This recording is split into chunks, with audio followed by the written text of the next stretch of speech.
बिस्मिल्लाहिर्रहमानिर्रहीम। قدرمنو کتونکو او اوریدونکو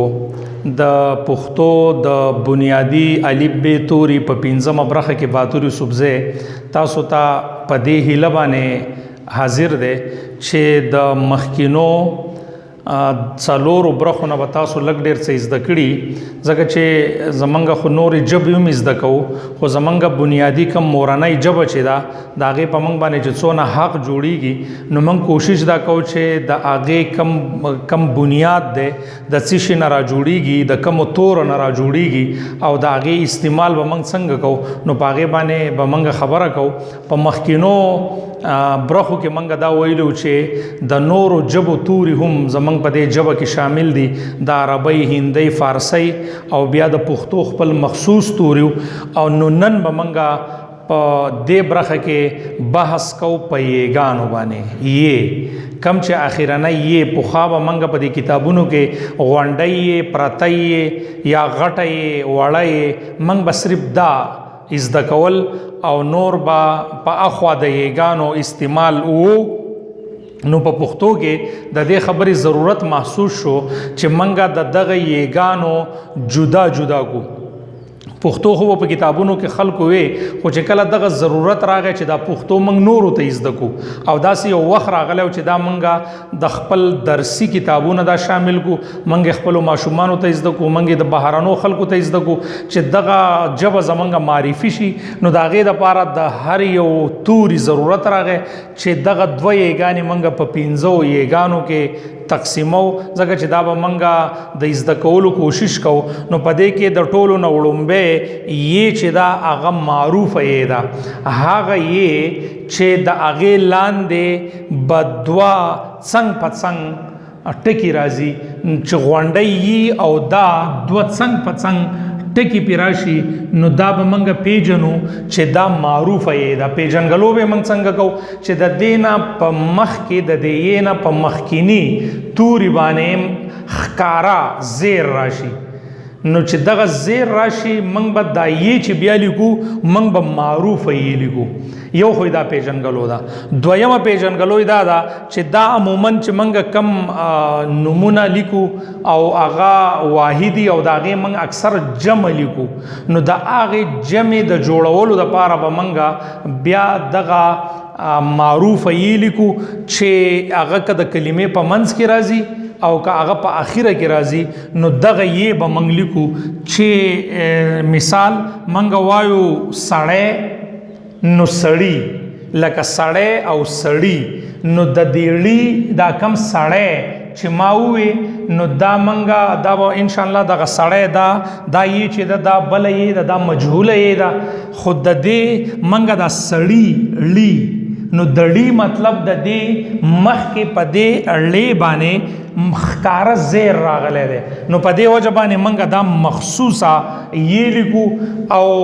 بیا منګه لکه تالی تالی کوده کودی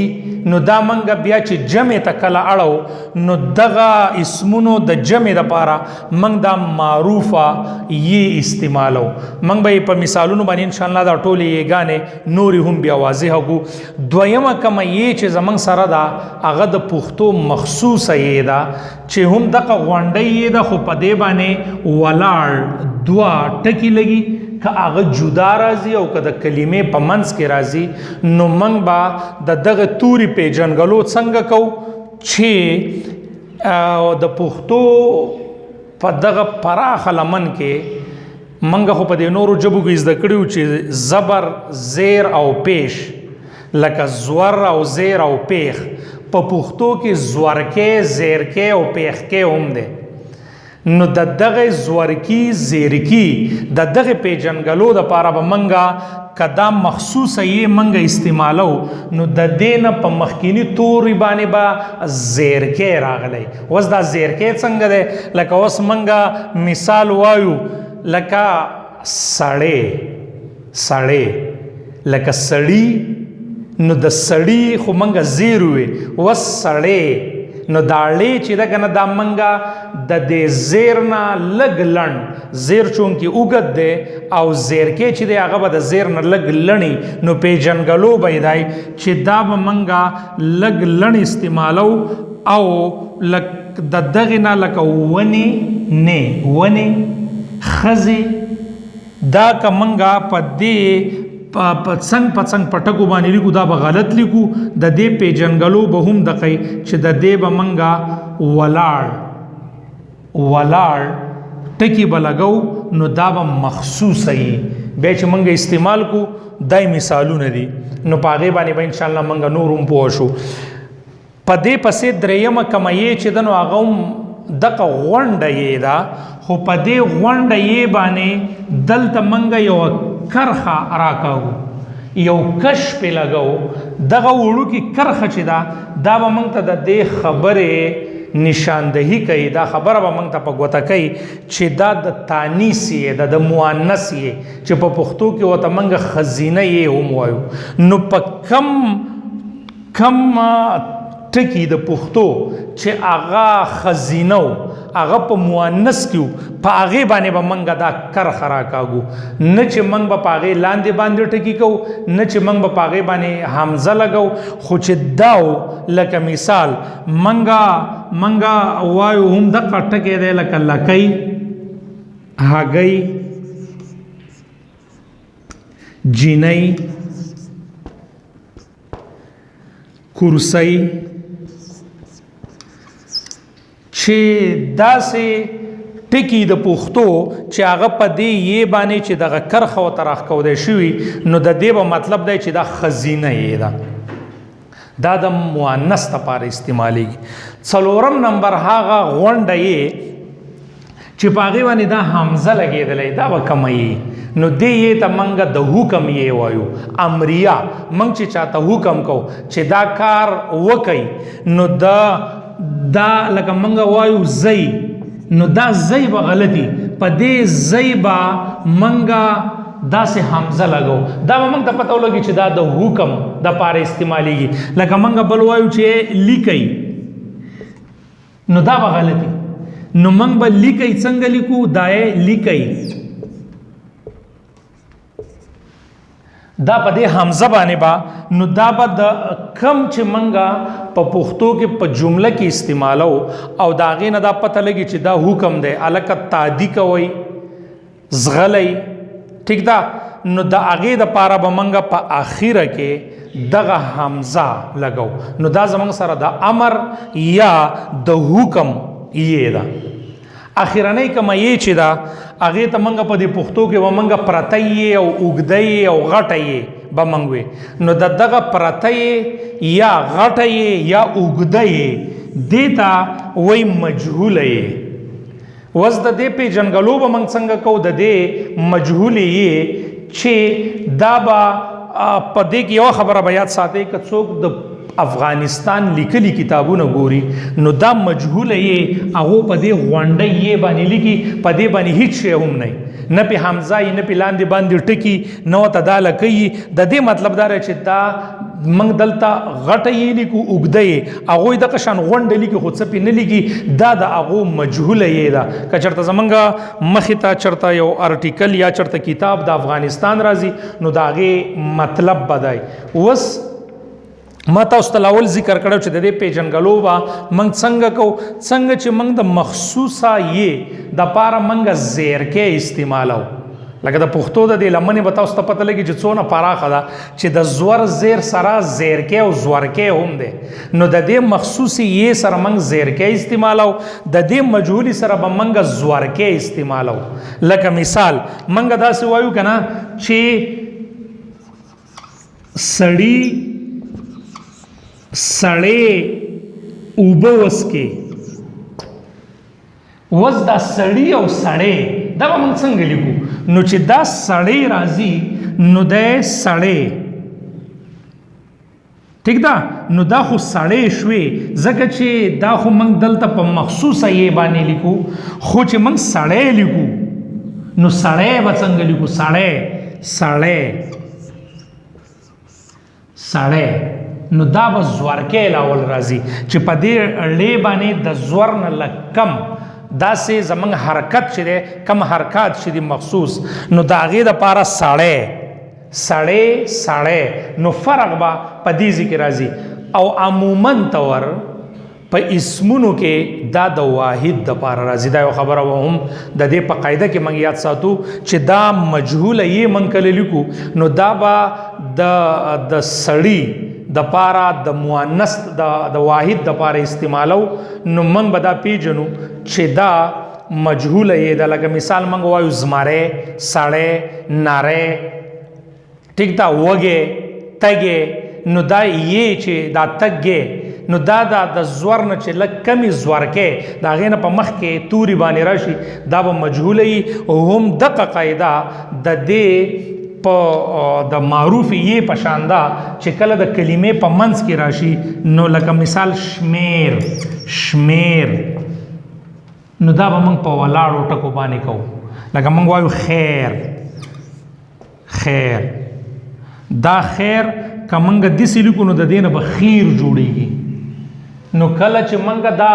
په زورکي باندې را جوړو د دې دغه قاعده نو موږ ته به دا پته لګي چې دا مجهوله یې ده که زه په یو د پښتو په یو جمله کې دا ټولې یېګانې راولم کېدای شي چې موږ په دې باندې پوه شو زما یقین دی چې په دې باندې به تاسو پوهېدلي یې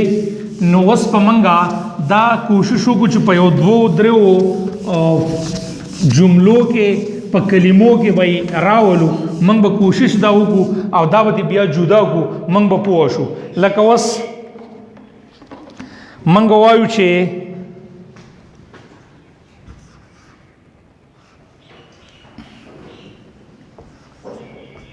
په دې لارۍ کې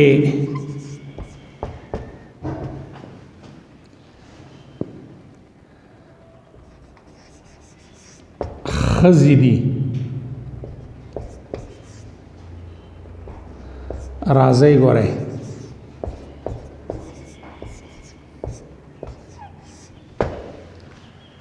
لکه اوس موږ چېرته په بازار کې هلکان روان یو موږ وایو چې په دې لارۍ کې موږ ورته ګاډی وایو نو په دې لارۍ کې یا په دې بس کې ښځې دي راځئ ګورئ نو اوس موږ په دې کې دا جدا جدا استعمالو چې دا موږ کمې استعمال کړي نو که موږ دې ته وګورو په دې کې موږ دا یو اولنی په دې دا دې چې دی که نه دا زموږ سره د پښتو مخصوصه یې ده دا لارۍ چې ده که نه ځکه چې دا موږ هلته پېژندلو چې په کمې ته لکۍ لګېدلي یا ورته کش لګېدلی نو دا به ښځینۍ دا ښځینه یا د تانیث یې ده دا ښځې دا هغه یې ده چې موږ ته مخصوصه یې دا دی چې دي که نه دی دا معروفه یې ده دا یو یې چې دا راځئ چې حمزه پې دا د حکم یې دا راځئ نو دا امریه یې شوه او ګورئ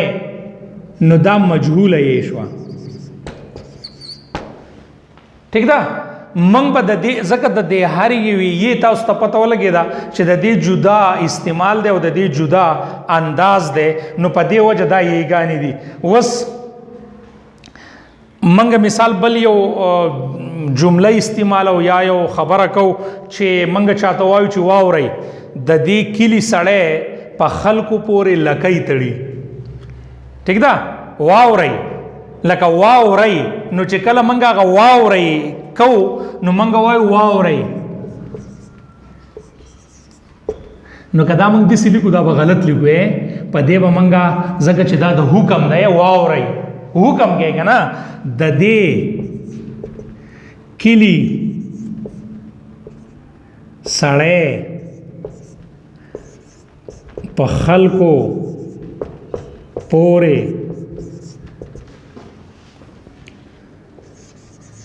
لکۍ تړي ٹھیک ده اوس په دې کې ګوره دا د امر شوه دا زمونږ سره د معروفه یې شوه، دا زمونږ سره مجهوله شوه،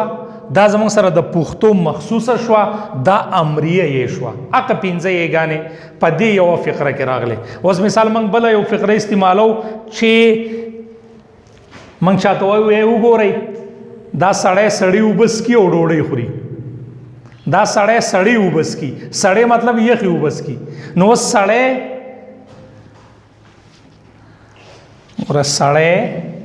موږ چاته وایو وګورئ، حکم کوو که نه، وګورئ چې داسې ولیکم بیا به وری سړي، اوس به پې ښه پوه شئ، سړی اوبه څښي او ډوډۍ خوري. نو په دې کې دا یوه که دا د سړي دا خو ما صرف ستاسو د پیژنګلو دپاره وکړو چې سړي که موږ دا یوه یې کړو نو هغه مجهوله یې به پکې راشي چې سړی اوبه څکي او ډوډۍ خوري. په دې کې اقه پنځه واړه د یېګانو استعمال وشو. منګه به کوشش کوو چې دا به منګه په نورو ځایونو کې بار بار استعمالو، دا به منګه زده کړو. د ننني د دې برخې کم بنیادی خبرې چې وي هغه یېګانې پیژندلو چې زمونږ سره په نورو ژبو کې یوه یا دوه یېګانې منګه استعمالو. د پښتو د استعمال د هر یو توري دپاره جدا جدا आवाज دی. په دې وجه باندې پنځه یېګانې دي چې منګه دا ولاړ ټکي چې وتای ما خو ترتیب چونکې ابل لیکلی او په دې چارټ کې چې دا کم ترتیب دی نو کب ولاړ ټکي پی نو دې ته به موږ مخصوصه یې وایو. دا د پښتو مخصوصه یې ده چې د پیژنګلو دپاره ما تاسو ته د هغې مثالونه پیش کړو چې په هغې باندې له پاسه کرښی یا پې داسې کشي نو دا به د تانیث یا خزینه یي، په کمې باندې چې له پاسه حمزه دا به زمونږ سره د امر یا د حکم من چې کله امر کو چې څنګ په څنګ ټکی وته نو دا به زمونږ سره معروف وي چې منګه اکثر د مذکر د جمع لپاره استعمالو. ما تاسو ته په بورډ باندې غونډه یې لیکل و نو په افغانستان کې دا غونډه یې ساده مجهوله یې استعمالېږي. زمونږ په دې پښتونخوا سیمه کې په زمونږ په سیمه کې د یوسفزو په قندارۍ لهجه کې هغوی بېشکه وایي جدا، خو زمونږ دا په غټه یې باندې یا په اوږده یې باندې موږ استعمالو. دا و د نننۍ ورځې د یېګانو پیژنګلو. زما یقین دی چې تاسو به د دې نه زده کړه کړي. بیا هم زه د خپلې مورنۍ ژبې یو ادنا شاګرد یم، کیدای شي چې زما نه پکې ډېرې خبرې پاتې شوي. بیا هم په دې ویډیو په دې اخره کې چې کوم د وټساپ نمبرې دي تاسو موږ ته خپل پیغامونه، خپل داسې خبرې چې هغه زموږ دپاره د لارښودنې یو اسانتیا جوړیږي هغه تاسو موږ ته بالکل را لېږلی شئ. موږ به انشاءالله په کولا او سینه باندې هغه قبلو چې زموږ نه هم څونه کېږي چې موږ د دې خپلې مورنۍ ژبې د زده کړې دپاره څونه پورې هم چې کوشش کولی شو هغه موږ وکړو. زه به ستاسو نه د پښتو په دې یو شعر باندې اجازت غواړم چې نورې ژبې زده کول که لوی کمال دی یا پردی ژبې زده کول که لوی کمال دی، خپله ژبه هېرول بې کمالي ده. ستاسو ډېره مننه.